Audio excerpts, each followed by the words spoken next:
मेरे घर पर जब भी मेहमान आए होते हैं तो मैं ये चिकन की रेसिपी बनाती हूँ। मेहमान बहुत ज़्यादा तारीफ़ करते हैं और खाने के बाद मुझसे इसकी रेसिपी पूछते हैं कि आपने ये मज़ेदार चिकन कैसे बनाया। चिकन के पूरे वाले पीसेस हैं, सबसे पहले कट्स लगा लेंगे, नमक, सिरका और पानी डालकर इसको 1 घंटे के लिए इस पानी में डिप करके रखेंगे। 1 घंटे के बाद इसको वॉश कर लेंगे और ऑयल में डालकर गोल्डन कलर आने तक इसको फ्राई कर लेंगे। यहाँ पर खड़े मसाले हैं, इसको मिक्सी जार में डालकर इसका खुशबूदार सा मसाला पीस लेंगे। इसके साथ ही है 1 कप दही, बाउल में दही डाल देंगे, साथ ही टेट्रा पैक की क्रीम डाल देंगे, टोमेटो केचप डाल देंगे, खुशबूदार मसाला डाल देंगे इसमें तकरीबन 2 चम्मच, साथ ही इसमें लहसुन पाउडर 1 चम्मच, नमक 2 चम्मच, पिसी हुई लाल मिर्च डाल देंगे 2 चम्मच, हल्दी पाउडर 1 चम्मच, ज़र्दा कलर डाल देंगे, अचार गोश्त का मसाला डाल देंगे 2 चम्मच, 3 से 4 अदद लेमन जूस डाल देंगे।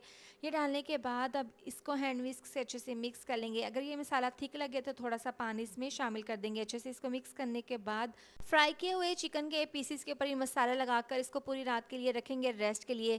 प्रेशर कुकर में पानी डाल देंगे, इसके अंदर डाल देंगे लेमन के स्लाइस, अनारदाना, सौंफ और आलू बुखारा। ये डालने के बाद इसके अंदर रखेंगे स्टीमर और फॉइल पेपर के दरमियान में सुराख करके ये तमाम पीसेस रखेंगे इसको कवर करके। अब इसका प्रेशर कुकर का ढक्कन बंद करके इसको स्टीम करेंगे 1 घंटे के लिए। बहुत ही जूसी मज़ेदार सा हमारा चिकन स्टीम बनकर तैयार है।